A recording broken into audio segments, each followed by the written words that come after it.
was the computer one, so the same as.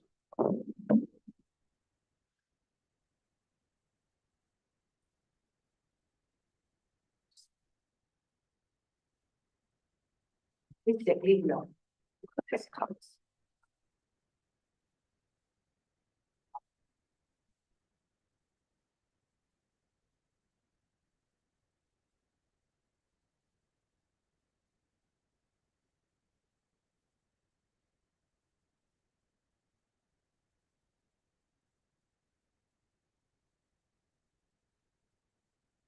One minute, folks. I know everybody's anxiously awaiting the exciting stream of the town of the Paw council meetings, but you have to wait, the anticipation. We should be selling advertising spots. We have some great guests tonight for anybody out there sitting on the edge of their couch waiting to see. We haven't told them the new rules, or they have to stay right to the very end now, so there's at 6 o'clock, the door's all locked. Vince misses it, so Yeah. he would enjoy it.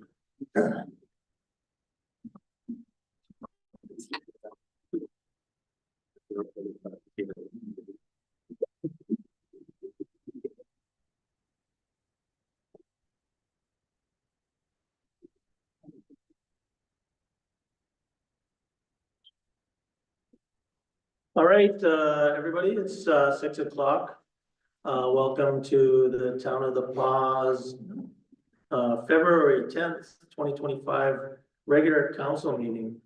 I'd just like to start off by acknowledging that tonight we're meeting and our community is located on Treaty 5 territory, which is the ancestral and traditional lands of our good friends and neighbors, the Opaskwayak Nation, as well as many other indigenous people, and it's also the homeland of the Red River community.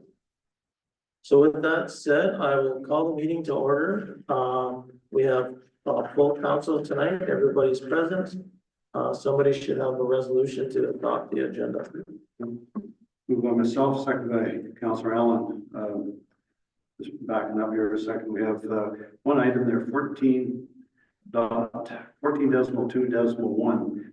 Asked for that to be in camera for discussion, and then we brought back to regular meeting for discussion on the actual resolution that's going to be coming with that. If nobody has any objections. No. I have a conflict on that one, so I don't know how to. I guess I don't vote on the Resolution. Yeah. Okay, moved by myself, second by Councillor Allen, that the agenda be adopted as amended. Just for clarification, Councillor, you can vote on the agenda just when it comes for the conflict, and you would excuse yourself from that resolution. Call the question, all in favor? Opposed, none, carried. Somebody should have a resolution, to adopt the minutes for the last meetings. Resolution number 2025-019, by myself, seconded by Councillor Hopper, resolved that the minutes of the special council meeting on January 20th, 2025, and regular council meeting of January 27th be hereby approved, all statutory declarations having been complied with.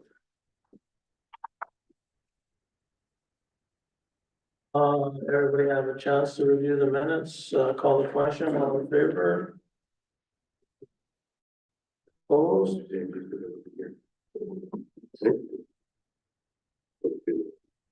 You're good? I read it.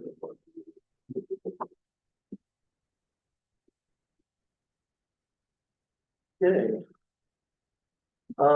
We've got recognition period. Any of our fine folks have anything positive or they want to recognize? Councillor Hopper. Talking about basketball in our community again. Last weekend, the senior varsity girls were in the Swan River for a tournament, and they came second. They lost the final game. I think it was 6 points. It was back and forth the whole game. A couple of teams had dropped out of the tournament, so the junior varsity girls went down and filled up the spot, and they came in third or fourth. They beat a couple of the senior teams, so they were feeling pretty good about themselves as well.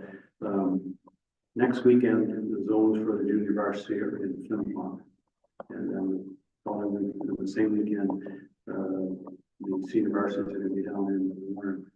So, like I say, a really good, coaching for both teams, lots of interest in the community, lots of fan support, and as well, you're going to talk later on the money that was going towards an upcoming tournament. Counselor Forster can share that information. Couldn't hear what you said. There was That's an issue.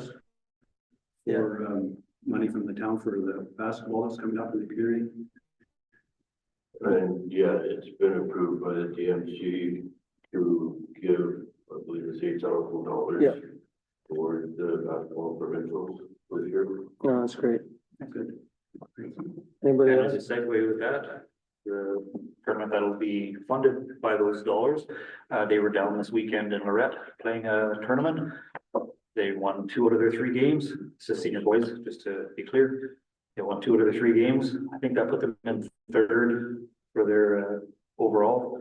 Tough game. I got to go see the second game. They should have had it.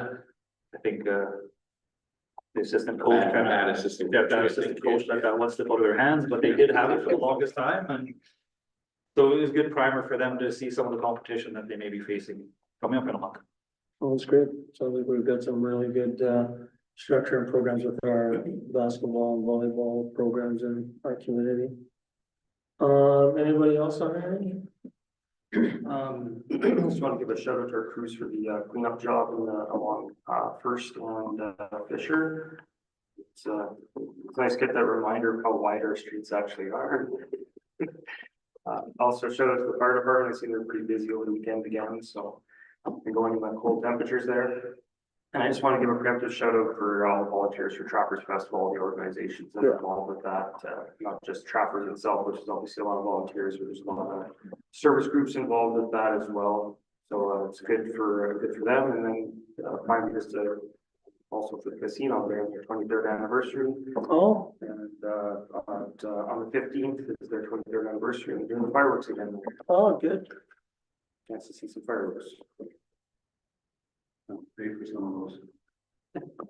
Anybody else have anything they want to add? Just had a couple things, great news today, and I know Jonathan from the CDC was there as well, but also in communications with NCN has purchased the bus depot and moved the bus service that's going to support northern Manitoba, but you know, it's when we look at having that second bus service of a reliable, reputable company, you know, we as northerners rely on those type of services a lot more than I think you see in southern Manitoba, and they're open to other ventures within this area. So I think it's a great addition to our business community.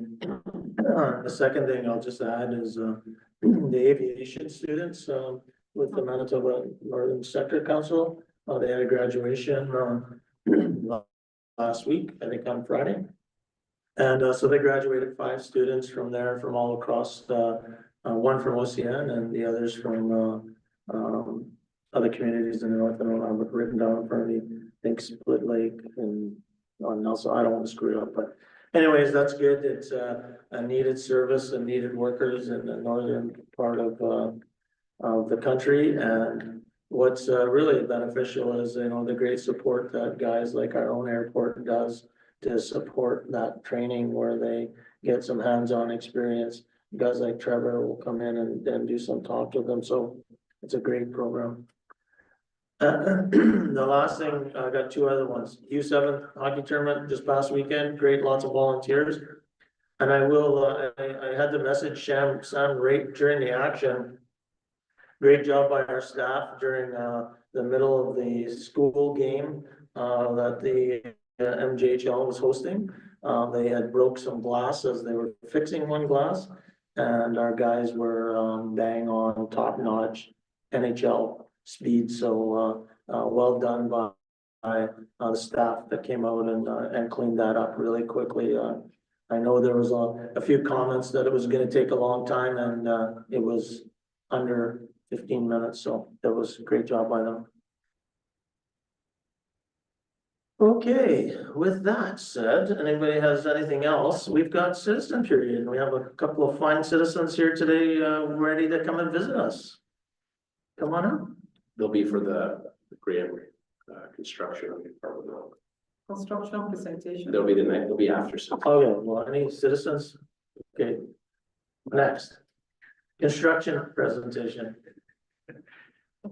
You're up. You guys are coming up? You're up. We think that the Graham folks will sort of run the presentation and then just add it into the meeting. 7.1, construction presentation. Is that what I'm supposed to be talking about? Yes, sir. That's not those guys? It's on It'll be Graham Construction serve as the lead. These will be the local contacts. Oh, okay. Any Sorry. additional questions? I didn't see that. Brian Drummond, in here, building. The day-to-day stuff. And what is this for? Closing railway, the big renovation. Oh, the railway things? So, across the river, not getting- Yeah, yeah. Provincial. Sorry, the railway thing. The road there. Hello, everyone. Hi, Ryan. Can you hear us, Ryan? I'm sorry, I'm not a Zoom aficionado here, so I'm just trying to figure out how to share my screen here.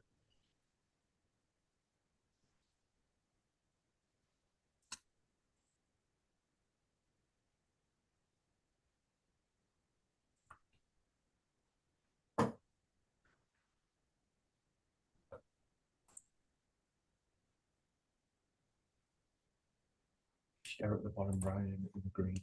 There it is. Here we go. Sorry about that, you guys. I apologize.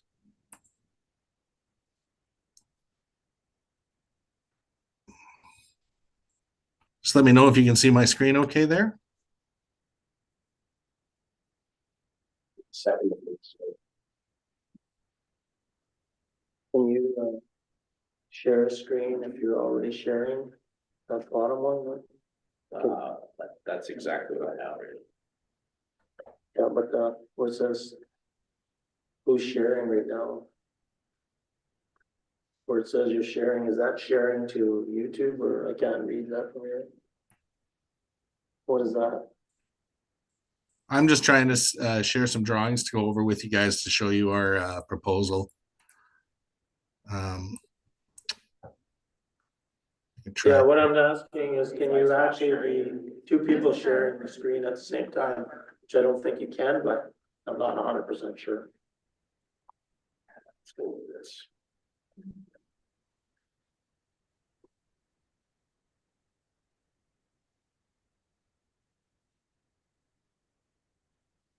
You guys would have to leave. Oh, we're starting out. Kim Griffin's on there, you might notice her, he's our project manager, she's the insurance close there. So I am, he is, with the Graham Construction, they've been hired to construction center. They've been hired to, source the different types of contractors. With the plans, we're nearly finishing, we're in about the 99% stage of getting the construction drawings ready to go. And, real quick highlight, the building's getting down to the concrete. Need to back out.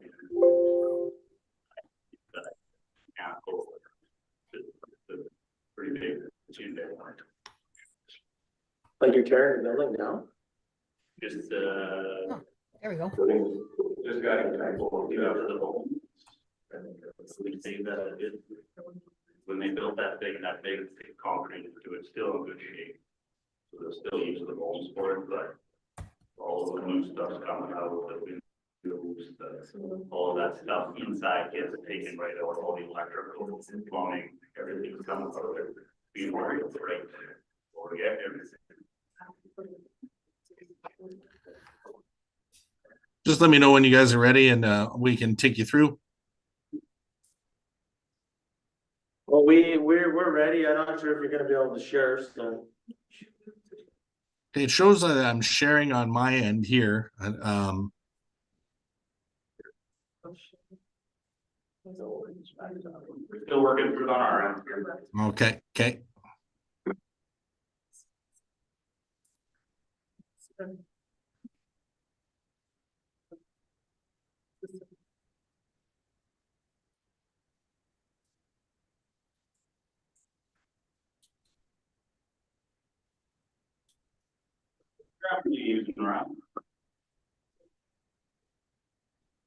think it's on our end.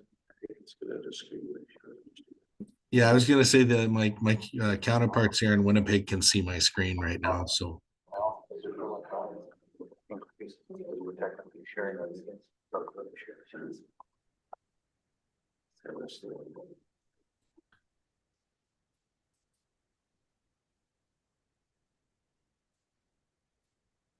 There we go. Don't start here. There you go. It looks like it's on the screen in the background there.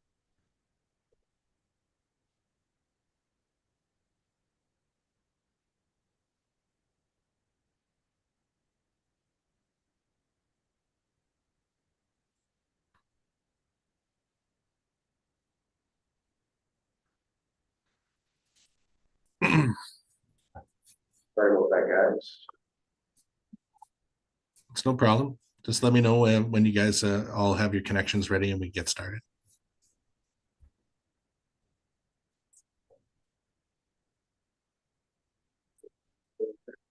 We're up and running. I just checked online, so we can see it. They can see it online. Okay. Can they? Okay. Is this, okay, you guys can go ahead then. No, like I logged into the YouTube. It's on YouTube. So it's just the screen sharing on here, that's all. Yeah. I don't think you can have two people sharing, but. Oh, Yeah, no, it's not. typically you gotta, it's gotta be permissions based for share. Yeah, so it's on the YouTube channel, it's working. Okay. And the live stream is working on there too.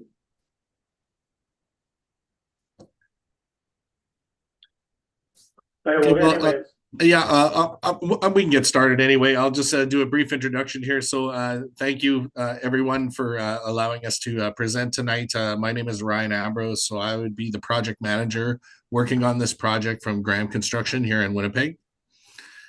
So what we've done here and what we're sharing is just a early rendering of what we would be doing here at the PAW Provincial Offices building, located on 79 3rd Street West in the PAW, Manitoba. So, and again, as you can see by design, they are trying very hard to bring the old to the new while keeping the design elements of the original building in with the new design.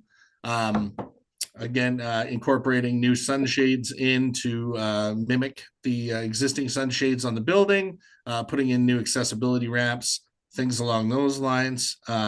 Again, just bringing that building into a more modern flavor. So I'm going to just jump screens here. So I'll start over here. So in the PAW here, the site location that we're discussing, 79 and 3rd Street West here in the PAW, Manitoba, is highlighted here in my red bubble. That would be the site location. We've also talked about having an off-site storage location. Further down, this would be at 375 3rd Street East. Okay, for additional storage materials, parking, things along those lines. So when I refer to an off-site storage location, this is that location. And again, if you guys are looking for this after the meeting, I can present that as well. I've also highlighted it here in a larger rendering for anyone that had questions. Okay, and that would take us then through to the site. So the proposal for the site is currently we're looking at an 18 to 24 month construction schedule, which would be based on the final design. It would be roughly a May 2025 start date, which again is estimated based on final design. And again, we'd be looking to further serve the public here with critical lifts and things along those natures in and over weekend times as to not affect the public. So couple of design elements in with the building and what we're proposing here. And one of the things that we wanted to bring up to the council is because of the very restrictive nature and tight nature of this building. Again, we'd like to keep the government operations in by bringing them into trailers, or for lack of a better term, a camp, while we perform this renovation. And what we were looking to from council was to potentially have our construction trailers facilitated on the street, as denoted here in the pink boxes, on the roadway, and have that roadway closed during construction. So by doing this, we would allow the government facilities to continue carrying on with their workspaces here while we conducted the renovation. This would also allow us to provide some building staff parking or partial parking lot during construction. And we would also be using part of this road to bring our trucking in and out for procurement materials for loading and offloading throughout the course of construction. This would all be controlled via gates, gate 1 and 2, as outlined. This would also allow for access to the via lot to remain open with 2 different access points. One of the other things that we have proposed in the new build is a new radio tower that would be going in on the northwest corner of the lot, as outlined here. And again, that work would be conducted over the weekend, as we understand there's a daycare across the street,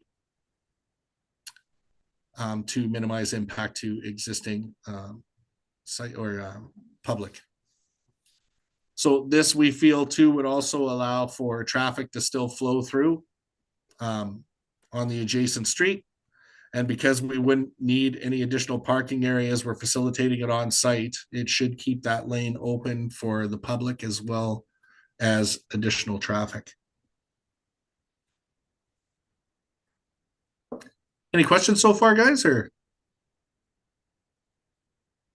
So the sidewalk would stay open, right? On that one street? no, we'd like to close off all the sidewalks during construction for safety. Again, the adjacent sidewalks across the street would remain open, but for safety, we would much prefer that the sidewalks remain closed until we can finish that landscaping work that would be required in and along those facades. Yeah, no, I was wondering, the sidewalk that's in front of the Via Rail station would be closed as well? On Oh, the... no, that we would be looking to keep open. Yes, Yeah. Absolutely, yeah. Have you looked at the feasibility of having one lane, one way on Hazelwood? Are you talking about a feasibility in regards to our construction? Yeah, like to have, rather than close the street entirely, have one lane, like one way only on Hazelwood, going either way, north, south, or. It's something that if you don't, like if the city doesn't feel that this is feasible, again, we thought with the adjacent lanes there, with the, in effect, for lack of a better term, the L that is created by the building, that, and also by allowing Via's access to open, that this would not be that impactful to the surrounding area. Again, this still allows for our trucking to come through on that single one-way lane, which again would help to further reduce impacts to the adjacent areas. Again, because it's such a small lot, one of the other things too is there's an old fuel tank in the primary parking lot that needs to be removed and remediated in that building. So unfortunately, we're going to lose a large portion of that parking space that's available in the current configuration of the building in order to get that work done. Plus, there's going to be our civil connections are in and along that road as well. So at some point in time, we are going to have to open that road to make our connection points, which are closer over here to gate 4 in the rendering. That'll have to come back into the building here. So the outside connection points are both here in that existing roadway. I'm gonna say a week or so ago, provincially, they did their lot clearing of snow, and all of Hazelwood was jam-packed, bumper to bumper with staff parking. The parking you've allocated for them is probably not going to be enough. Is there an alternate off-site parking area you've identified for the people to park? We're still working that out right now with VIA. We'd be looking at where this street closure portion is here, or where the PAW sign is located over in this area to potentially be additional parking. There was also another location lot with VIA that is just off the southeast side of the building that we could look at. And then it would also be the offsite storage location that we showed before. Again, when we discussed this with the government, they only had a certain requirement for their government vehicles in here. So. Yeah, they're for a few government vehicles, but I'm talking about the rest of the staff. There is an area in the south of Hazelwood there that used to be the freight sheds. It's a lot possibly you could use for parking. It just said it would be very congested. Even now with the parking they have, Hazelwood is usually congested with parking, and also 3rd Street in front of the provincial building. Okay. I don't know when it's gonna move everybody over to that street next to it, to Cooker or whatever it's called. Yeah, and so I just, that would be a concern if, that is a concern of mine anyway, just the parking. Anyway, thank you. I just had a quick question. When you said, did you say camp? So does that mean living quarters would be on that street? No, they'd be working trailers that we'd be putting in. So it would just be alternate office spaces that we'd be provided. Okay. Yeah. Yeah, sorry, I use the term camp loosely there. It's just an alternate Okay. workspace area. Okay.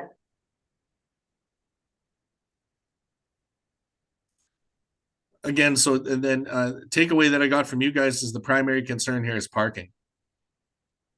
Well, not that, I mean, we're closing a major route for us, so it's more than just parking.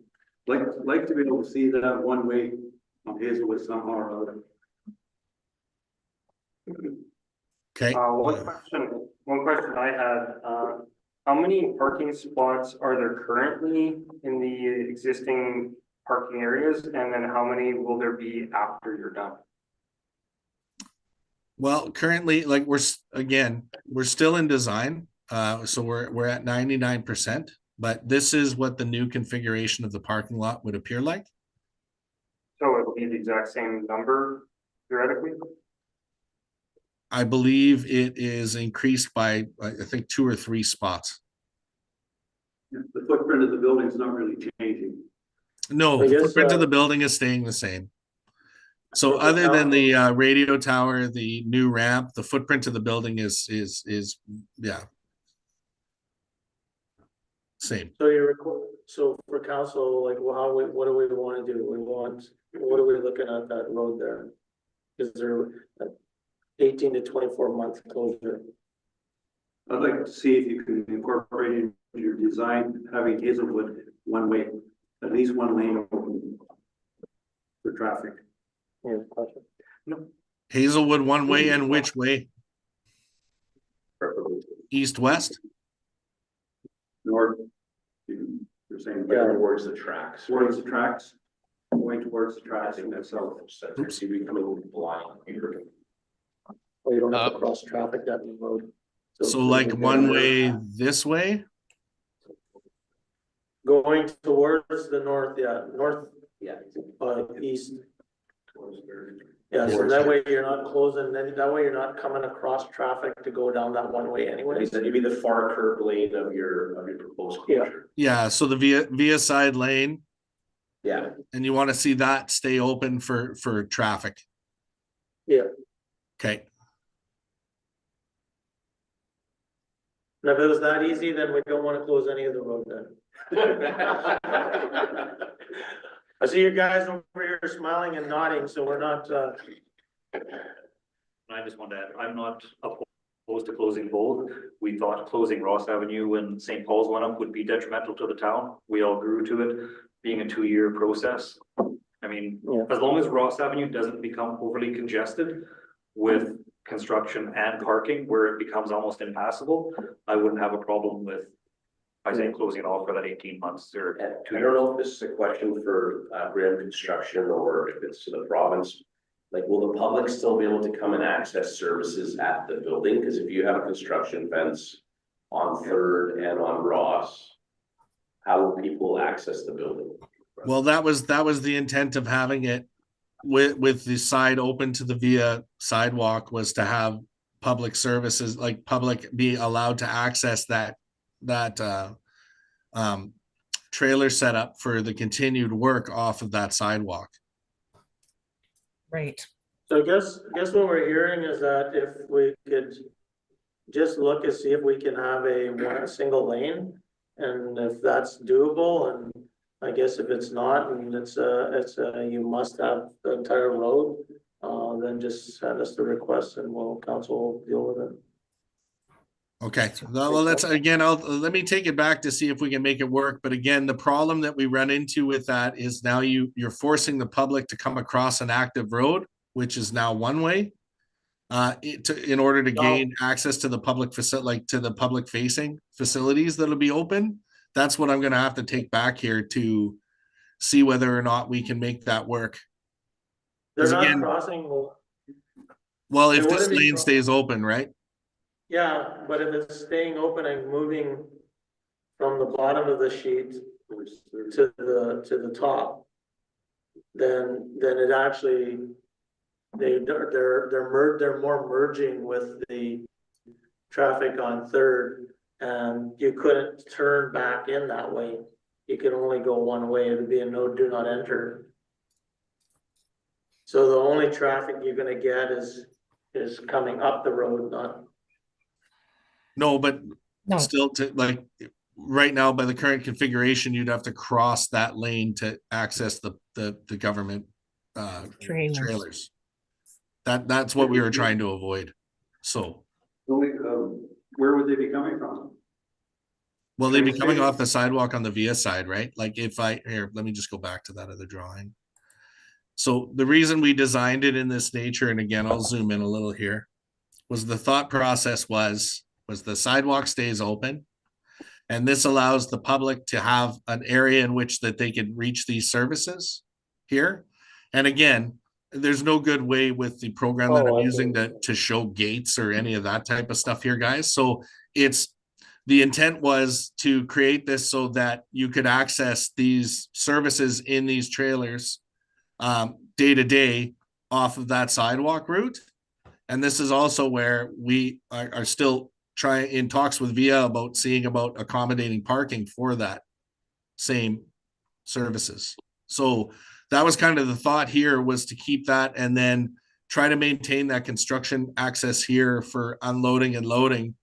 Because if we don't have that here on this road, it really limits our ability to be able to take our materials for what we would like to use as our laydown areas, which would be the existing parking zones.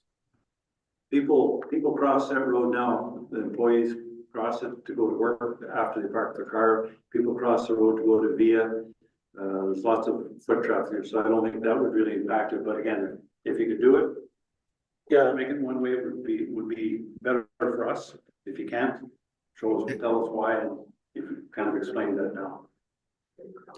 Yeah, like I said, I can take this back and we can see if we can make that work. It's again, it's not a very wide road to begin with it only being 41 feet. So yeah, I'll take that away, guys. I'll bring it back to design and we'll see what we can make work. And I heard if both lanes were closed, the project would finish 4 months quicker. yeah. That's what I heard too. It's normally how it works. It would definitely increase our ability to perform faster. That's for sure. So.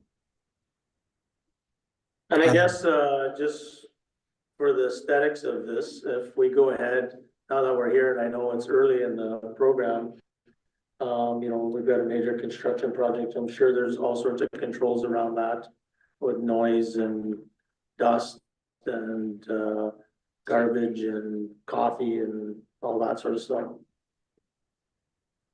Yeah, we've talked to the municipality already. We've been in contact with the DUP to make sure that they can accommodate the work. They've advised us that they can.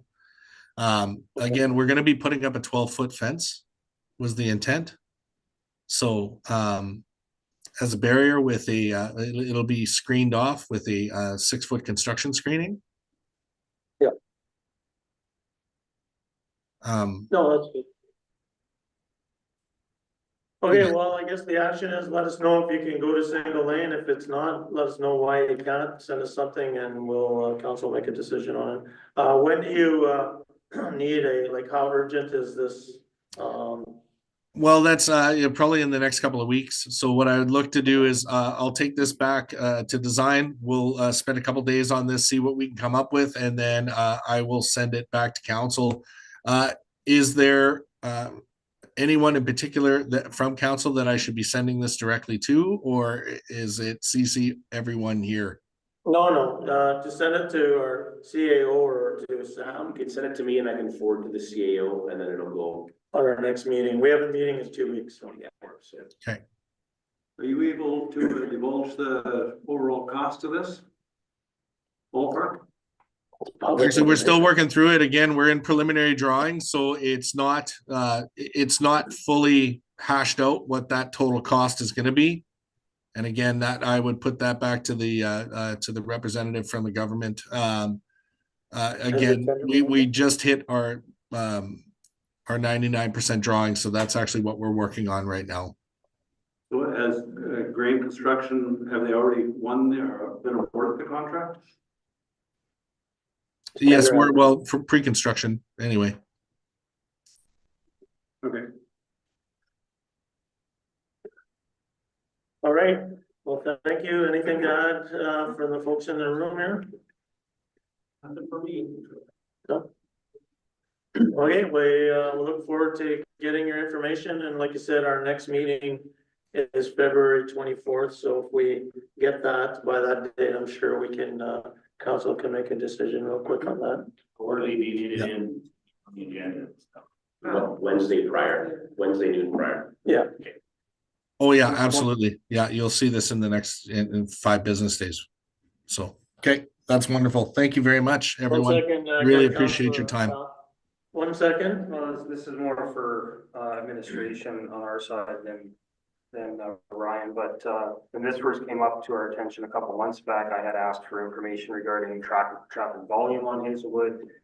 I also asked for information on if some of the parking had been grandfathered in and if this was gonna change the parking requirements or if they're gonna need a new variation for that. None of that information came forward, and I would have asked for that if I had realized what this presentation was, but I had no idea what this was until actually I ran into Brian this morning and he mentioned it. So it wasn't even on the agenda for me to ask those questions because I didn't know what we were talking about here today. So in 2 weeks, I'm not, unless I have that information, I'm not prepared to vote on this in 2 weeks. I need to know how much traffic we're diverting away from Hazelwood and into other areas. Yeah, we can try to find someone to sit there and do a traffic count. Yeah. In terms of parking for the site, I don't believe the use of the facility or the building is changing. So I don't believe that we can examine it in that way. And in fact, they're increasing their parking. So I don't know if we can revisit the parking requirements for that facility at this time. No. Yeah, I was just gonna add to that and answer that question or help you answer that question. Because the footprint isn't changing, the parking requirements would not change by our zoning law. Right. And I believe if anything, you can see here by the design, and again, though not finalized, the parking is very, very similar to what was already existing. Yeah. If anything, they've increased, I believe, a couple of spots here by getting rid of their existing shed and holding tanks. They had multiple sheds here. So if anything, the volume is increasing as opposed to decreasing. The number of employees in there is increasing as well, is it not? No, No. it's not. So the same number of employees are gonna be in this building once it's done? Yeah. As per code, yeah. So Anything else? one department's coming in. Everybody's good? Okay, thank you for your time, guys, and appreciate that, and I know, the fellows here in the room are just looking forward to the next part of our meeting so that they are spending the rest of the night with us, so thanks for the support. Yeah, thank you very much, Okay. guys. Have a All wonderful right, day. thanks a lot. Thanks very much. Thank you. Okay, so moving along, MBCI graduation awards. That was on the agenda. Yeah, but she's not on the handy vans further down the agenda as well. Did I miss it? No, it's down there, 12:11. Okay, so what are we doing? We follow the agenda or you wanna move? I have no problem moving around. I think we should. Yeah, you wanna move up now, Val? Yeah, no, I know you wanna stay, but if you, so anybody have any objections to moving Val? up? Okay, come on up. Hope that you have, well, I'm Val Neron, I'm the office manager for the Paul event. We're looking, of course, for a grant again from Town of the Paul for 2015. We're asking for the same grant that the town has been providing for many years. I would like to ask for more, but I know that things are tight. They are with us, and I know they are with the town as well. So if at least we can ensure that we get the current grant, which is 20,000 a year. That's 15,000 for our operations and 5,000 that goes annually into reserve for future van replacement.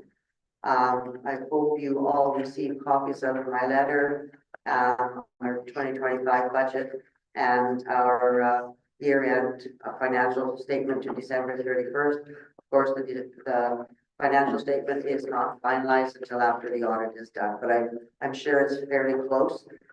Just to note that our year-end position, we're looking at almost $12,000 surplus this year.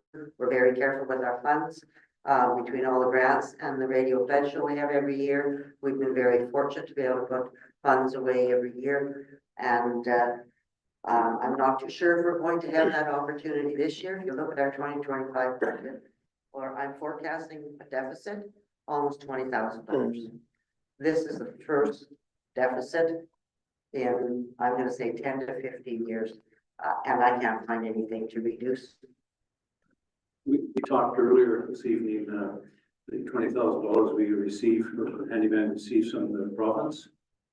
Yes, through the Mobility Disadvantaged Transportation Program. That program has been providing the handyman with that $20,000 since 1982. Yeah. There has been no increase to funding.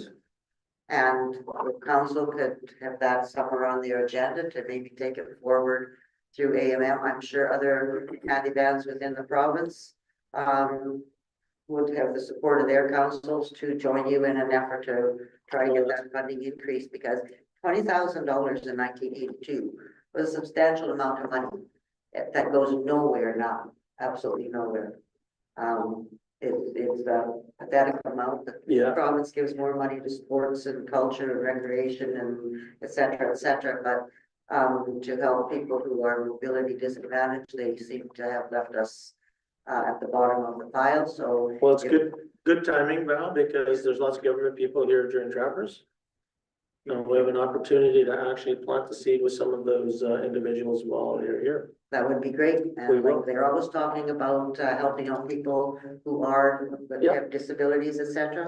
And the handyman is a critical service to so many of those people. It is a critical service. We appreciate everything that you guys do. It's and keeping that program up and running. And I know the people that use it are very appreciative of it. And I believe I'll speak for myself, but you have 100% support from me to maintain that service going forward. And you know, we're always here to help folks. So. Excellent. And just a side note as well is, again, this year I'm applying for grants to buy our new handyman, because this one is, I don't know any other word to say, but pathetic. We're broken down so much. Thankfully, the town allows us to use your mechanics, because we had to take these into garages, which of course we can't because it won't fit into any other shop in town. But we were not successful. We applied for from the ground up grant last year. We were not successful. I have just resubmitted the application again for that. And I'm going to be submitting another application for a new grant program called Rural Transit Solutions. And Town of the Paw is always named in our grant applications because the funds that you hold in trust for the Paw Handy Van would be noted as being utilized for future van replacement. So we ask for grant plus money coming out of that fund. Well, could you send some information to our CAO on the grants that you're applying for, as well as the handy van sort of replacement cost, to give us a bit of details, because then it also allows us when we're at or attending other events to sort of again share that information on the condition of our handy van vital service. You know, very happy today to announce the NCN coming to community to provide that vital service, and this is very similar. So NCN. I can never say Nelson House, but and again, Bus service. bus service, Thompson Bus Line. Oh, okay. Yeah. Yeah, I can easily send some information. So Yeah, so that you're aware that we are applying for those grants, and please cross your fingers for us and everything else. There's another grant that's very I don't want to call it obscure, but one that may fit is from FCC, which is a Farm Credit Canada.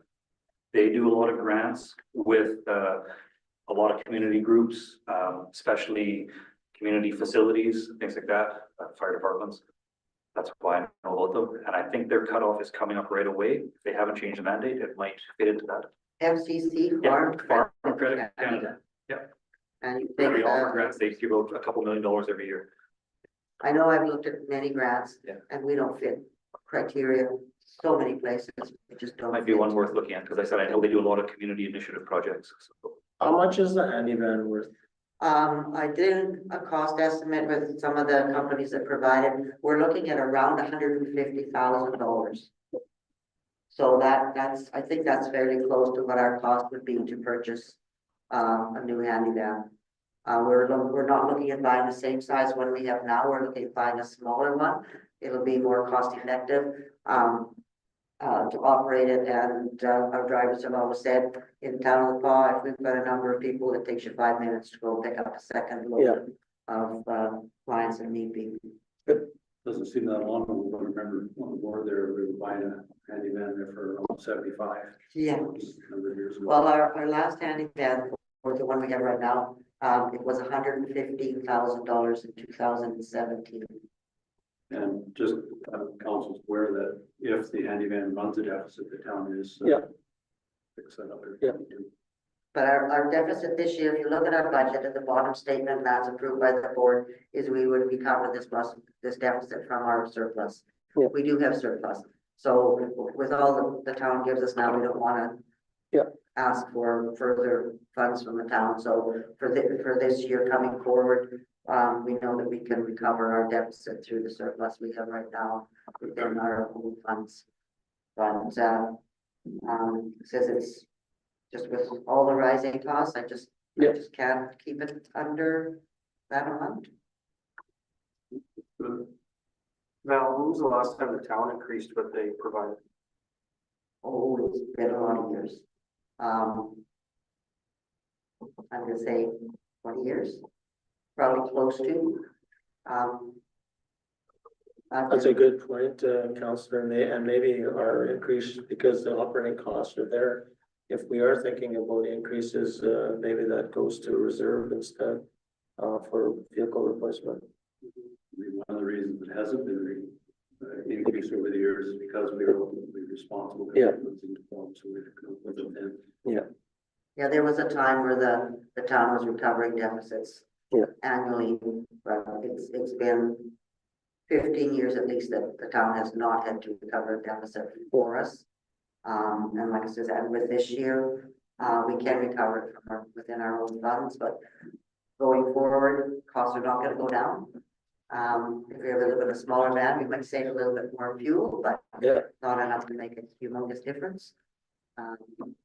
So that's just the way the world is going. The costs are just getting higher and higher every 3 months, never mind annually, just beyond. And we do not like to look at increasing our user fees. I don't know if we've got a handful of clients that could afford an increase. I don't even know if we have that.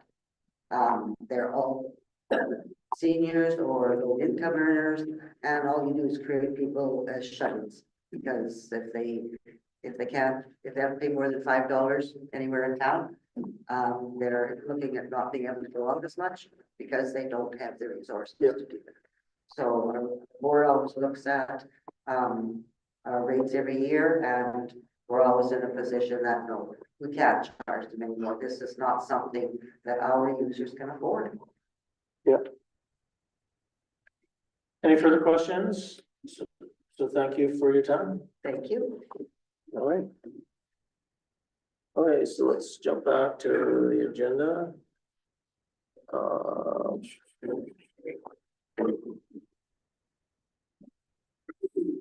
So we are at 931, yes, NBCI graduation awards. Resolution number 2025-020. Moved by myself, second by Councillor Allen, whereas MBCI is requesting confirmation from Town of the Paw for continue offering a bursary award as in previous years. And whereas in previous years, the following bursary amounts have been awarded to MBCI graduates. $500, Sam Waller Memorial Bursary, 1,000 times 2. Town of the Paw Community Service Award, and 2,500 Town of the Paw Scholarship. Therefore, be it resolved, the council approved the 2025 MBCI Bursary Award in the amount of $5,000 to support youth pursuing higher education. Any questions? Yeah, comment and a question, just kind of in line with what I said regarding, or had, I guess, suggested regarding the handyman, would be, I see these dollar amounts are the same year after year, dollars don't carry the same year after year. Nice to see some sort of inflator looked at year by year to have this go up a little bit. Going forward, Going forward, yeah, not this year, but going forward. further questions? Seeing none, call the question, all in favor? Opposed? Payroll and accounts, 932.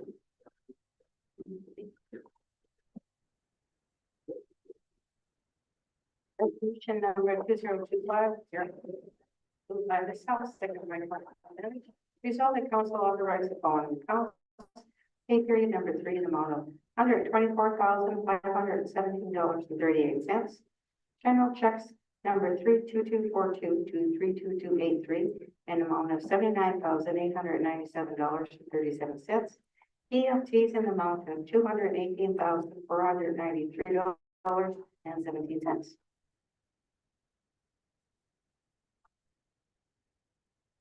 Any questions with the registry? Seeing none, okay, call the question, all in favor? Opposed? Okay. All right, committee oaths, 941. Resolution number 2025-022, moved by Councillor Manage, second by Councillor Commodore. Whereas council evaluated chief administrative officer after 3 months, 6 months, and 1 year of working with Town of Paw. And whereas after 1 year, chief administrative officer working with the Town of Paw. And whereas council recommend an increase of 5% for the chief administrative officer. Therefore, be it resolved, the council authorized an increase of 5% effective from January 2025 for chief administrative officer. Any questions with regards to the resolution? Just comment, the fact that we're doing that demonstrates how appreciative we are of the work you've done last year. You're helping managers grow. You've done a lot of planning, and it's the best thing we have as we walk through the door and apply for jobs. Thanks for that. Any further questions? Seeing none, call the question, all in favor? Opposed? I thought it was a thing. Yeah, nobody's in. Carried. There's nothing, right? Okay. We've got mayor and council updates. Committees, museum work. Okay, we have a meeting on Tuesday, February 4th. Pass a resolution changing the museum operational hours out of season. Taking effect February 17th. 15th. Have some new exhibits coming up, so we did the resolutions. We're not going to read them all over for what they did. Financial reports, the one thing I have to mention is with the fire inspection that they did, they're looking at probably a great probability of a $25,000 plus fee for that. Still haven't got a current courier. They're doing a Trappers Festival artifacts. We had Irene Davy brought immense amount of stuff. She's really into the festival memorabilia, so it's a good chance to go and see what she's got. I did a quick look of it, and she brought lots. Home Roots. Oh, I missed it. Never mind. That was yesterday. The museum's going to be open during Trappers, and what they're doing is a scavenger hunt, and it's going for age group 5 to 8. They have some creatures that they're going to hide through the museum, and if you find it, you win a prize. But we're not allowed to go. Thanks. You're too old. Discrimination based on age. I said from 5 to 12. It's for children. I know parents do, but they do like to join that too.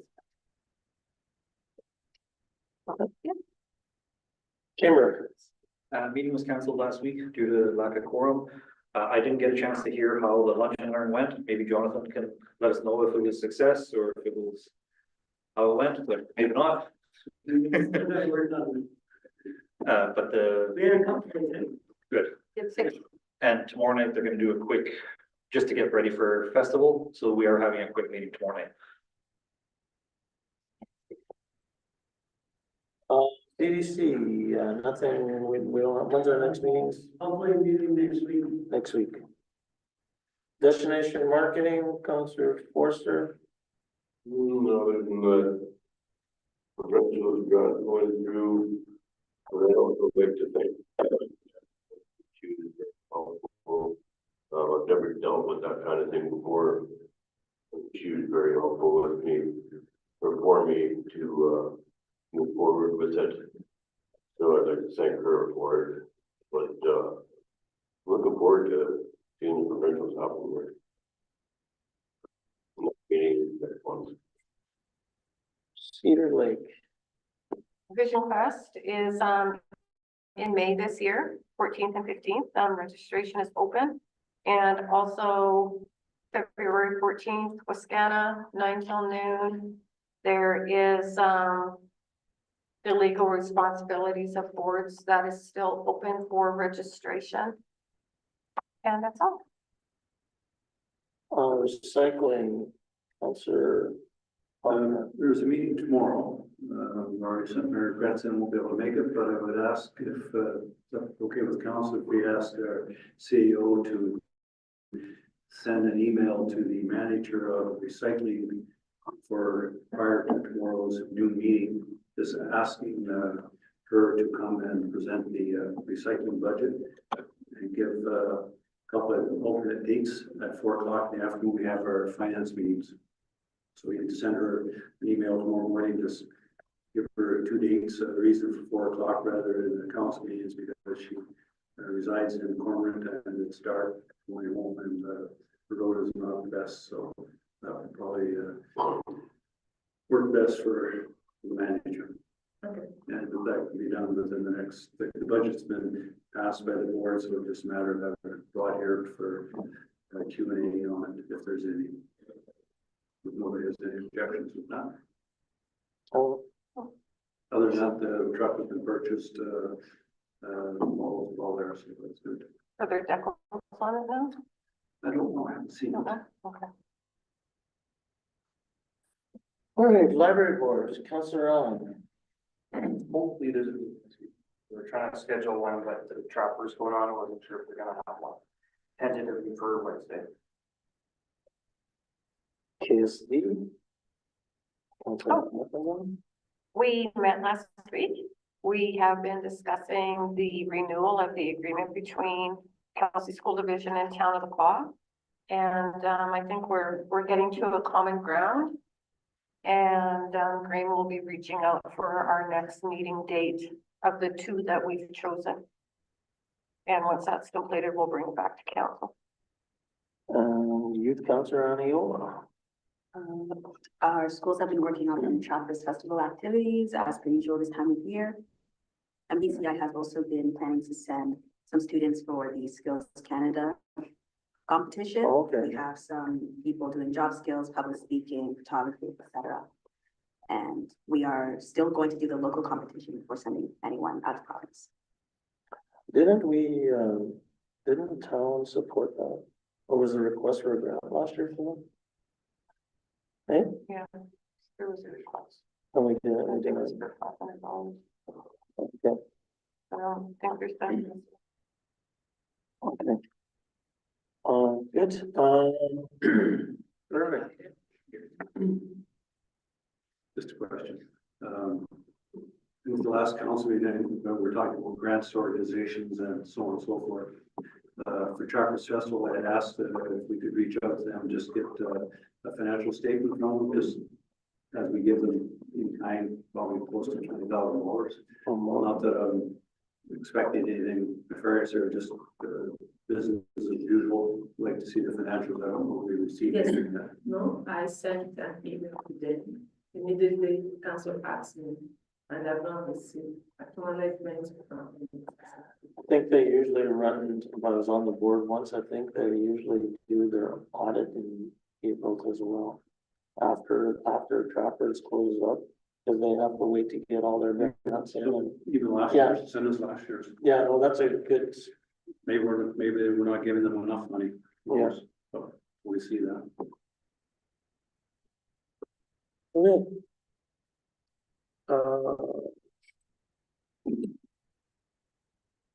Any other updates? So we do have, I did mention to Bola today about, see if we could put together a spring breakup sort of event as a community week-long sort of event, so I'll leave that as an idea right now. But, what we do need is, some bullets on government briefings. So I know we're using some of the stuff that we've already had from AMM. But if there's anything new that anybody wants, we sort of need by noon tomorrow. Send it to Bola so that it can get incorporated into the document. So our meetings are at 1 o'clock with Minister Samard, who's municipal relations. 2 o'clock with Minister Bushy, who's Northern and Indigenous Affairs. And 3:30 with Minister Weeb, who's Justice. So the things that I would like to add in there is with regards to Minister Bushy is to talk about the road construction in northern Manitoba for not only for tourism, but for logging, and that's sort of been sitting there, and that's a major issue for our northern partners. With Minister Weeb, I would like to add in the, I'll talk a little bit about the interagency meetings that we've started in that committee that started there. But also to talk a little bit about the rapid release of prisoners and and how that's impacting our community, especially when there's not strict conditions put on those individuals. I did send a letter, I believe I sent it to you. Yeah, I might have sent it to you guys, to the Crown Attorney, the Chief Crown Attorney, asking for a meeting on the same sort of topic to see that, you know, we want to make sure that if we're releasing individuals, they're being released to homes with conditions that can be followed up on by the RCMP. Yeah, and then, yeah, and that's pretty well it. Couple of those things. So if you have anything more, I can work with Bola tomorrow afternoon to sort of put the briefing notes together and, unless anybody else wants to do that. No, the only thing I would suggest to add is, with Minister Reed, looking at, what kind of options we can have in terms of banishment for some individuals from our community as well. Yeah. I know that you've. I have that on there, there. We need to push that a bit, especially when people are getting banished, one bridge that is. Yeah, that's part of the notes and council resolutions and how we sort of enforce that and. Yeah, so if there's anything else that anybody wants, like I said, you kind of got till noon tomorrow, and then if, unless somebody else wants to do it, I can work with Bola to sort of put together the documents. All these are here. All the meetings will be here, so that's the next thing I had. We'll start at, opening ceremonies is at 12 or 12:15. Right after opening ceremonies, we will come here. What I was going to ask if council would approve a budget for Bola to purchase some coffee and I think we've already have it in the mayor's hospitality. Go to Bershad Meats, get a couple of trays of garlic sausage and cheese and sort of that kind of stuff, like the beef jerky. And then if we could set up a table here for them so that when they're coming out, they can have coffee, water, a little snack. We can have our meetings. Soon as Minister Weeb's done with us or Minister Bushy or Samar is done with us at 1. At 2, he's going to the committee room to meet with the northern councils. So that's the communities like Sheridan. They were looking for a place to meet. So that's places like Sheridan and Norway House, community of Moose Lake, those kind of places. And then Bushy will meet with us, and then right after he's done, then so we'll do it all here. Okay. Okay. Yeah, no problem. Okay, anybody else have anything to add to that? Okay. Unfinished business. Quality Improvement Committee, so I think everything is just for information there. I don't know if you need to, we need to go over if anybody has any questions with that. I know Bola has been talking about creating an action decision or an action log, an action index to sort of make this a little bit more easy to track instead of the manual typing every single time. So by next council meeting, that will appear. Yeah. That way we can keep it in there. 11/3/13 for information, I guess. There was a correction on the fire inspection report. I guess our next update that we would be expecting is our next council meeting, because there's a bunch of actions are hopefully going to be closed off because they're dated February 15th. I want to make a comment on that the new revised report is still inaccurate from the last one. It has the same materials on it, the same information that is inaccurate. What was that again, Councilor? If I pull it up.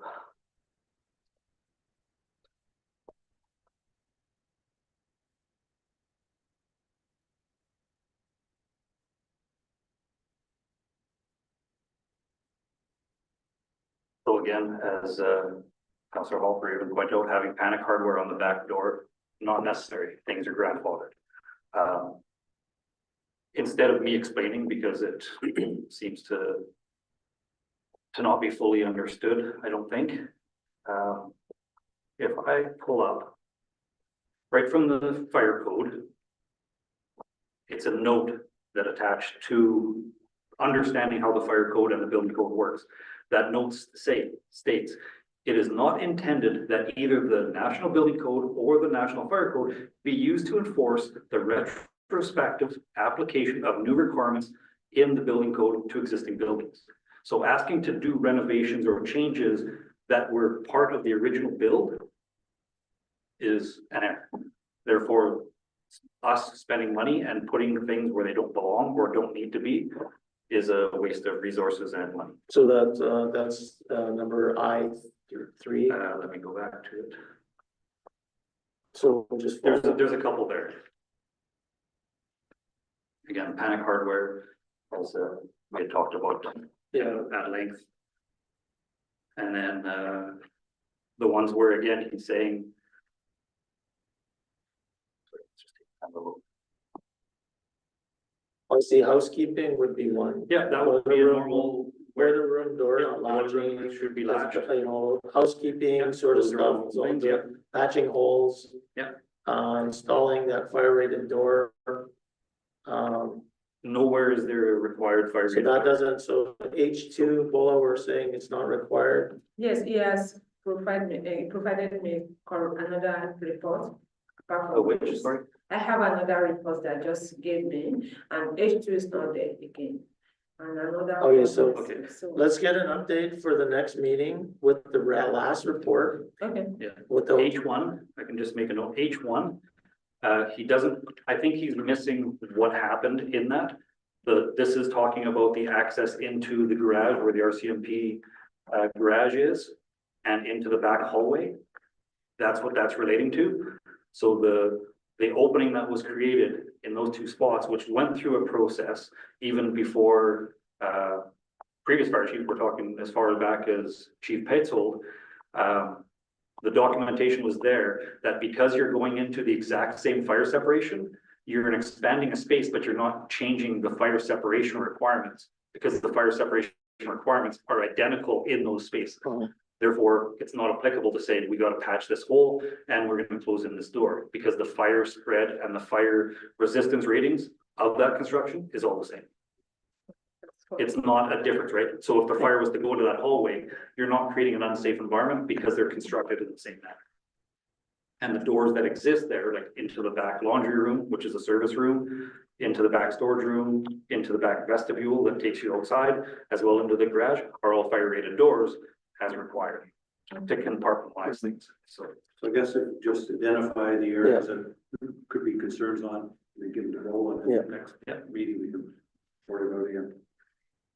Okay, anything else with that? General business, handyman budget, we just did. Forest management plan, if anybody wants, MC to hold a public hearing for us to go over their 20-year plan. We could request that, I'm not sure if it's necessary, there's typically one at OCN as well. No more citizens of those Jonathan's, not really a citizen. So we need to move into committee of the whole. Resolved that we now move ourselves into the committee of the whole with Mayor Murphy and the chair to discuss matters requiring our attention. Hey, Fish Shack. You guys seen the requests, the proper garbage cans on there? I also think we should install a camera on there, to be honest with you, but Yep, I had a camera and signage. Yep. To be used for. Yeah. Doing anything else should be worded properly that, you know, it's a fence to throw in or use it for, like Sam was saying, that people are putting household garbage in there and bigger containers is gonna make more garbage, or we need something to keep it contained at least. yeah. We have power in the building, put a camera there. Well, and I think what's happening too, though, is that's part of it is maybe some people dump their own garbage. But these guys go out in their boats and they are fishing all day and, Yeah. you know, eating snacks and they come back and they throw their garbage in there, so. I'll see more cleaning out vehicles as well. Yeah, So it's a bigger situation. You only can pull up the. well, they have lunch there, right? I mean, lots of people park down there for lunch, so. Anyway, so are we okay with these guys going forward with and we would like to see a camera and signage as well, right? Yeah. Okay, so resolution next meeting for the green metal animal proof containers as requested. Did they say in here how many they were giving? I think two, Two for I think it's start? 7,000. Okay. We're moving that next one into in camera, 14.2. Immigration initiative. Bola, you wanna go over that, or Jonathan, do you wanna, somebody wanna share what's going on there?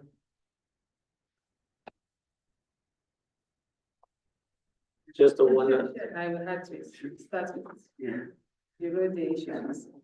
So, we've been working on immigration partnership, with Swan River, the Paw and Snow Lake as a northern regional immigration partnership. This has been, brought to us from, the Immigration and Labor Department since we met with them in, last year in, August, September. I've been working with BJ on getting the documentation and everything to get that set up. And they're looking, the province is looking at moving forward with the partnership for our region, and that will help to just to bring our workforce and then immigrants to the region, fill vacant positions and let's stay engaged. so I guess what you're looking for council is just a resolution to. Yeah, this is just initial resolution for the PA to be move forward with the partnership. Yeah. With the communities. The PA will be the main body, the chair of the committee. And then from there, the partnership communities will just join in. There'll be a governing committee and then selection committee for applicants down the road. They can apply directly to the regional partnership. Yeah. And then we make recommendations to the province that we accept them to come here and then they get approved. Okay. It's going to be more of labor focused time. It's not going to be a general immigration process. The businesses here will tell us we want this particular occupation. So that's the person that will be looking for. And they'll be coming from other areas, but this will be the kind of center for Glenflow as well as Swan River. It's going to be an opportunity for the business around our community. And when do we think this could start? We're looking to get everything in by March and up and running our proposal in by June. And this will be the first time we have this in the north. I think they're talking to Thompson as well. Yeah, Thompson just did it on the 27th. And will you work in partnership with, you just said that you were in contact with her, yeah. Okay, sorry. So we need a resolution. Each community must have a Yeah. resolution by the council. And then go over and bring the resolution for the next meeting and the council will approve it. Okay. Thanks. Okay, next one, conditional use request. So I guess this is the first step, right, Bola? They've got an application Yes. to for a conditional use of 110 Edwards Avenue to help shelter some of our vulnerable people from Opaskwayak Cree Nation. So, want to tell us? Yes, what the yes, next step- you see that I added this. If you look at the agenda yesterday, it wasn't there. I added this because I received this application on Friday. And it has a time period that I have to process it, like 20 days. So that is why I just added it. I wanted to print it, but I'm sure that you will not be able to get enough information. I just want it to be here. So that is why. So I received this application for conditional use by OCN using that property over the 110 Edward Avenue. The purpose is to use it for temporary shelter. And it's going to, the last day for the usage will be March 31st, 2025. And they are requesting for the conditional use parts to be able to use. And based on this condition, I talked with our fire chief, because now there's going to be something kind of a change of use. So our fire chief is going to check if their place is will be available and ready to use for the purpose. So I'm just presenting this to council for the awareness, to receive the information, and I'm proposing the public hearing based on the period to the February 24 during the council meeting.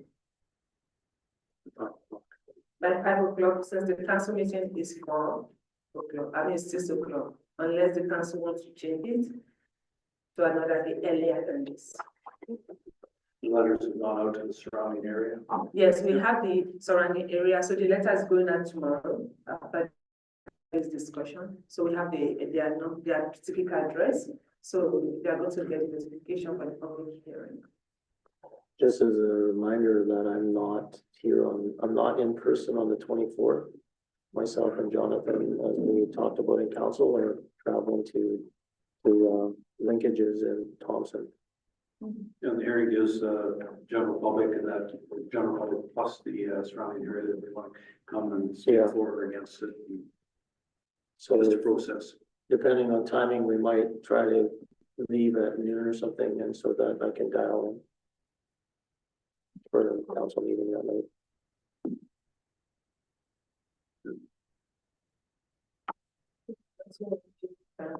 No, I mean, let's follow the timelines, so it's just for information right now. So I also attached a request letter, the map of the area, as well as notice of hearing that I'm sending out. Any questions? Okay. So I think this is on here twice, so let's skip 14.3.1.1. Because doesn't have all the attachments, and I'll explain it. 14.3.2 AMM Spring Convention, so I guess let Bola know who's going. When do you need, well, I guess as soon as possible. I would like to have it as soon as possible because of accommodation. Some of the hotel we've already, My next meeting. yes. I know that booking hotels came up as kind of an issue last time as well. I don't know why we don't just book the hotel rooms when the dates get announced, and then we can cancel if we have too many. Actually, I think that that hotel that typically gets booked gets booked up years in The advance. date that was. Because they tried to do that 1 year. That date, I had to book it on the same day, and we didn't get it. But I think I think Councillor Alan's saying, though, let's book the rooms now, like book 4 rooms now, like I don't Okay. expect there's more than 4 people going. And then if you have to cancel 2, then cancel 2. Okay. And if you're planning on attending, let Bola know before the next council meeting. So that she can bring a resolution.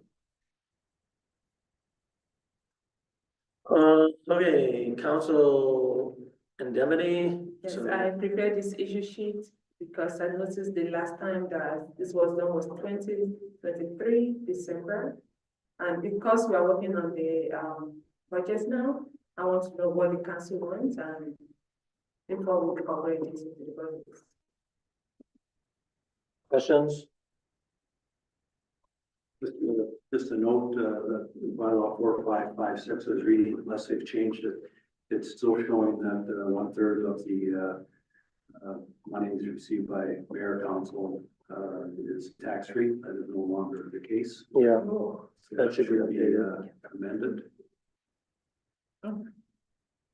And I was just kind of trying to ballpark what the cost of that was gonna ask Laura, maybe get the chance, but I think it's looking at a total cost for all of council, I think it's around $2,500. Yeah.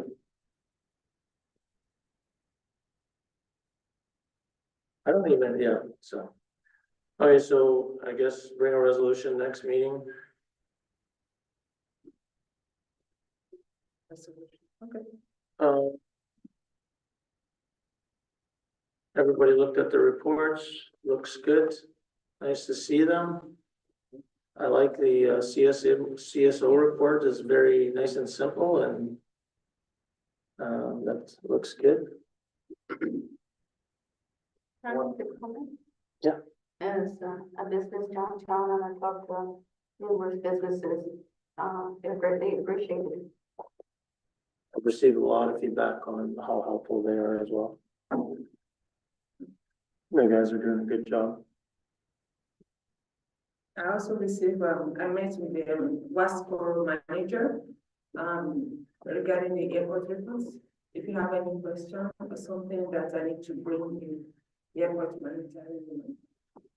But in terms of overall performance, then based on their rating, we have one better this year compared to the last year, compared to the previous year. Yeah, I looked at all the actions, they're pretty well complete, so it was nice to see. One question I have is for the January 2025 requests. Talks about complaints for snow and for garbage. Is that the only types of complaints we received? There's nothing for anything else? That's why we don't have their estimated number based on what's available data that we have. So they're not total. That's just on the B City app, though, right? No, No, it's the app, the town website. we town- have- no, what I'm saying, oh, yeah, no, I see what you're saying, yeah. Yeah. And the reason for that is, it is because I try to really understand the process. When someone is calling on one number, someone will be calling on the another number. And for them to put everything down to be able to count, it can be a problem for them, because by the time they drop this, another person will be calling. But the one they can grab, that's the ones we have here. Yeah, and I was just wondering, it's got snow, it's got garbage, but nobody else called in about anything else. Dog complaints, for example, nothing else. Yes, the major complaint for this season is always. I think you agree with that. Yeah. No, I see what you're saying, yeah, like it's this sort of, it looks like that this is only a snow and garbage complaint or report. And if there's any other complaints, you know, even if it's snow, garbage and other, you know, just as another column, because this is all adds up to be exactly what it is. Okay. No, it's a good start, Bola. I think it's, you know, bringing some visibility to that is good. Any other questions with any of that stuff anybody sees? Just with that report you're talking about, they didn't have any nothing about the dogs. Yeah, that's what we're just, yeah. Complaints, okay, because I know there was one, but I won't get into why. Yeah. It was quite serious. Yeah, no, that's what we were just saying is that doesn't really clearly, we don't want to know exactly what the No, complaints not are. saying it, no, not saying it, just saying there was one. Ideally, it would be nice to see the complaints resolved. Until we have the ticketing system. Yeah. That is when we can have efficient. I know there's been a V City, you know, I don't know if anybody else is using V City, but. Okay, any questions with reports? Any other questions? No? Policy, social media policy. So Bola provided this as a draft. Any comments regarding this? I have. So I do see under number 2 scope, it does say that it pertains to elected officials. However, in number 3 definitions for employees, it says that means all town of Paw employees, including permanent, part-time, temporary, casual, seasonal, contract employees and interns. So that doesn't mention anything about council. And when you go to section 12 and talk about personal use of social media, it's all about employees. There's nothing in that section about council. I think council needs to be included in this. I assume they were, so I assume that in the scope at the top, that it covered everything, so. I just want to make sure it does cover everything. I don't want it to lose hold. I think we should be held to the same account. I will add some more. Any questions, concerns? No. Okay, museum hours, there's a issue sheet. I think Councillor Commodore has already shared with us the news with that, so makes sense. I guess as long, hopefully, Jackson's okay with it as well, if he's going to work Saturdays from now on or something. For him and his partner. Then I got a request, on the Northern Manitoba Sector Council, the presentations there. I believe this is something we should really consider doing, really no real costs. There's $3,000 to cover travel. I think, Bola and somebody like Jonathan and maybe HR and somebody else, go down to the city. I mean, we're talking about promoting workplace throughout the community, just not the town of Nepal. So, you know, something that Jonathan can gather up information over the next while to to get applications and handouts and openings and that kind of stuff. So I guess we will just, we don't really need to, just need to tell Glenn at, Northern Sector Council that, that we're in. Everybody's okay with that? Is there a resolution? I don't know if we need a resolution because there's really no cost, but when it gets closer, we'll do a resolution, but I think what we should do, my suggestion, Bull, is you contact, Glenn or I can contact, he's been calling me, like, just say, yeah, we're in, and between, you know, yourself and Jonathan, get sort of a game plan on what you're doing down there. I don't think really anybody in the council needs to be there, but I don't think we need a resolution. no, I don't think so It could either. fall into training or something even.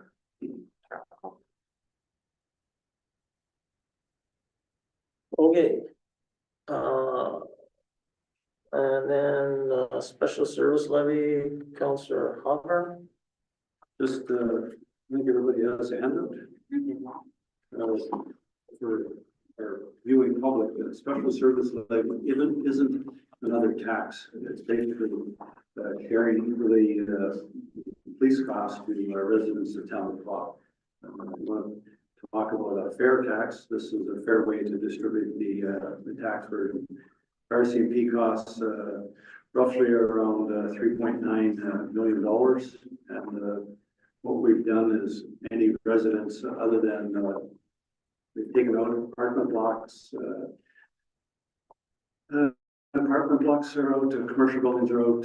Basically, it's just homeowners and vacant lots are all going to have a flat tax of approximately $968.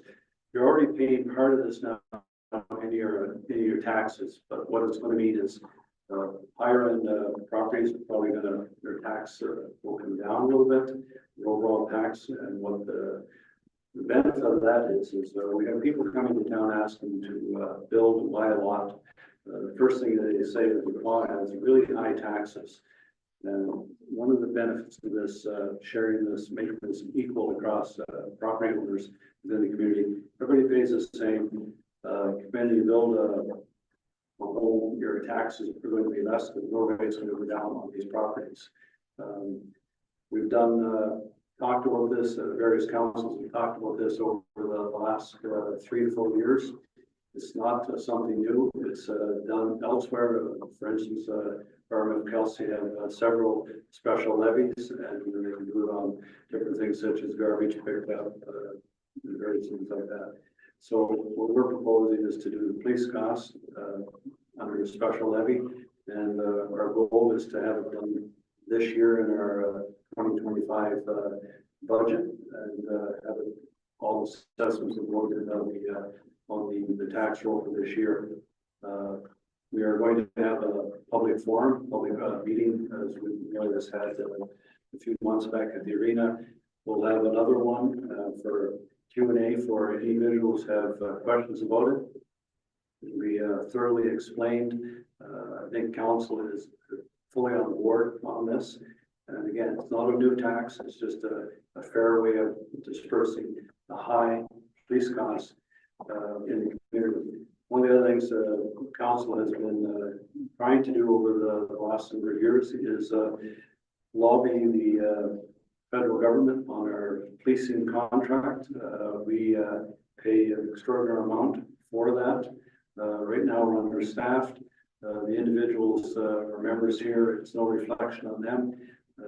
We're more than happy with the work they do. They're all overworked right now. Normally you'd have 23 members. I think we're down to about 14. So there's a burnout occurring, and people are working extra shifts. That puts them at risk, being tired, and so on and so forth. So we continue to lobby the feds on this issue, even to the point where they keep feeding us. You have to pay for this now. You have to pay for that now. Such things as body armor and cameras, pass that on to the municipalities. The mayor, as being a northern rep on the Association of Manitoba Municipalities, is lobbying with the AMM province-wide. We're not the only community affected by the high costs. but we are probably one of the three highest, police cost communities in the province, so. Probably in Canada. Probably in Canada. So there's more to come on this. It's going to be something that the public's going to have ample time to have input, ask questions. You can come in once we set this community up, and you want to know how it's going to affect you directly. If your overall tax is going to go up or go down, we'll be able to tell you that. So other than that, just a matter of having the public meeting. This document here, there is a bit of a what's a temporary kind of a draft slideshow with information, examples of the taxation mill rates. We'll revise that until it's finally tuned and ready to go to the public. We'll have a meeting, hopefully all council can attend, it'll be well advertised, and we'll see where this goes. Ideally, hope it's ready for this year. When we're done with it, it goes to the province for a final review, and that would happen hopefully by the April, May, around there somewhere. So what I was, thanks for bringing that forward, Counselor. So what I was hoping that we could do is, part of the bit of the process is once we decide to do this, we have to have a meeting and then submit and, for 40 days, advertise and then have the final meeting, or meetings. What I was wondering if we could maybe do is, could we land on a date next week? And have an actual open house to talk about special service levies? And I'm looking at council. For next week? Yeah. So it's just a general, it's just a Q&A meeting. It's not like this, you know, we just wanna. You're talking with the general public. Yeah, for the general public. We can go to the NPR and we can, I'm thinking maybe the 20th. We could always change it though. We can change that. And do it at like 4:30 or 5 o'clock and do it at the NPR and. When did we, the last meeting, that was in the evening, was it not? Yeah, 6 o'clock. I would say evening gives Yes, okay, 7 the o'clock, same time, like. 7. 7? Yeah, because we had it at 6 last time and feedback was that was too early, it was not. Yeah, that's just it. We're not gonna please everybody, right? Some wanna go home after work, but then they don't wanna get out after. Yeah. So it's sometimes nice to catch that, but at the same time. Yeah. 6:30? Wanna, Just to- wanna, All we can do is set a time and we'll invite people this weekend. 6:30 was 6:30. Okay, 6:30 it'll be. So let's plan the 20th of NPR at 6:30. We'll put together this little slide pack. Hopefully, anybody's got any comments? Before we advertise, we should make sure the multipurpose room is actually available in case it's booked. Yeah. We want to make sure that's booked before we start announcing. Yeah, no, I mean, that'll be the plan, the 20th at NPR, but we can double check that tomorrow. And I guess if there's an alternate date, we could go the 19th or whatever. And then that way, the 24th, you could have your first reading, to get the process rolling, because it's gonna still be 40 days after that before anything can happen. And as, you know, as it is right now, the numbers we're using are still needed to be vetted through the provincial government and the assessment branch. And at the end of the day, they may move around a little bit, so it still has to be sort of finalized, but it's not gonna double or. No, they've already reviewed it several times and have input, so. Yeah, like it's close. Fine tune it and. Yeah. Just wanted to ask, I don't know if we can give the information or not, the commercial exempt, who is that? It's only 416,000. Yeah, off the top of my head, I can't, but it's like, it's, we have the, I don't have my Okay, notes so I here. was just wondering if, like, it's obviously discussed the. Yeah. There, he was included with the churches, which we decided not. No, churches are not. Churches are. That's what, because I figured There's there's another another one. churches have more value than that, so I was wondering who it could have been. But, okay, I'm just curious. Yeah, no, it's, we agreed not to, we agreed to include the churches. Yeah. What we can do on that portion of those 4 areas there, we can identify who that is. Yeah, we have it. I was just wondering what the 416 or who qualifies for an exemption, just for information's sake. Yeah, I can't remember off the top of my head right now. Yeah, Legion, that makes sense. We mentioned the Legion. Yeah, let's not guess because we just, there is a rationale behind why that went that way. And, yeah, the other thing we've asked, I know Laura's working hard right now and we're still trying to get the numbers, is about how special service levies that may change, you can actually apply a different levy to different areas. And so we're saying we would like to understand the high usage areas in the community or buildings to be provided a different levy versus the rest of the community. So you know, if we're talking about distribution of taxes, the special service levy that the bylaw that was written was for we put it for 4 years, but the province is recommending 3 years. So once this gets put in place, it gets put in place for 3 years, but the numbers are always addressed every year because they come in at different values or whatever happens. And then does it become a simple process to Yeah. extend that, or is it a kind of start from square one on? special No, service? so after it expires in 3 years, then you reapply again, but you've got all the meat, You have to, all okay, the stuff done, and just didn't know if it would be like an extension letter to say, hey, Yeah, I'd like to carry on, or if I think it's a start. from it's just square a renewal. But I think you still have to do the same, yeah, you have to still have the meetings and those type of things.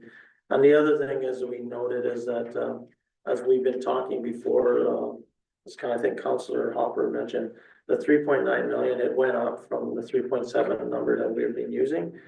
Because there's about $200,000 in administrative costs that the municipality pays with regards to the clerks and stuff that we included in that, because that's truly RCMP costs. Okay, good. We've had regular officers here filling positions that they had when this was on. Oh. They were paid overtime for an awful lot of officers and doing for the city. Yeah, I mean, we're paying overtime, we're paying the overtime, we're paying the RCMP coming in to do coverage to get the numbers up. We have our full-time staff. It'll probably be a little bit less, but.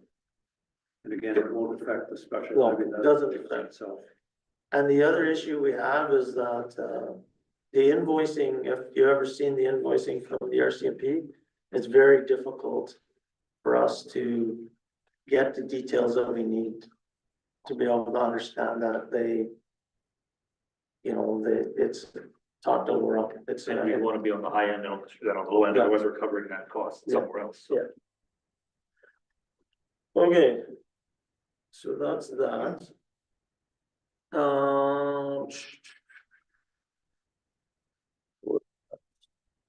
Yeah, I think we're all done. So we're gonna break down. Just for our viewing audience, we are going into in camera, but we will be coming out of in camera and likely approving a resolution with regards to land title transfer. There's really no major impact to the community other than some discussions with regards to individuals involved in the property transfer.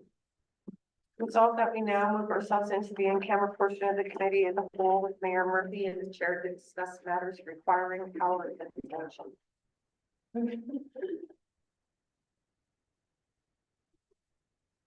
Good night, see ya.